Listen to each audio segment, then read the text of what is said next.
কি অবস্থা সবাই জানেন তো আমার হৃদয় আর আই মোটামুটি অঙ্কা কোন জায়গায় আছি না আমরা আমরা অন্য এটা কি তো মোস্তফা বিরিখিলে আসার কারণ হচ্ছে ভাই ওই কুদুরি কামে আইছি হঠাৎ করে আঙ্গো দেখার আমার হৃদয় ভাইয়ের লগে দেখা এরপরে বলছি কি আঙ্গো হালকা হালকা বাতাসের ব্যাগের লগে দেখা তো মোটামুটি ভালোই লাগছে তো ওয়েদারটা কিরকম ভাই এই যে আজকের ওয়েদারটা একদম কুয়াশা কুয়াশা কুয়াশা। আর একটা কথা আপনাদেরকে বলি, আজকে গোসল করে নাই আসছে দিন উনি কে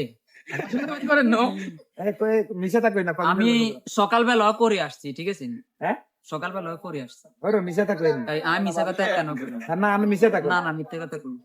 আবার আয় কই তো মিশে থাকবে আবার মানে আপনি আসলে কি মানে আর এখানে কি প্রমোট করার নাকি অপমানি করার কোনটা? ভাই উনি গোসল ঠিকই করছে যে সকালবেলা আয় করি না না আয় দেখি দিন আছে দিন এই বাস্তব। তো সবাই আমাদের জন্য দোয়া করবেন আর সবাই আঙ্গুরে বেশি বেশি ভালোবাসা দিবেন, লাইক কমেন্ট শেয়ার করবেন অবশ্যই বেশি বেশি। আমি কিছু কম না, ঠিক আছে ঠিক আছে। পাবলার কথা শুনি।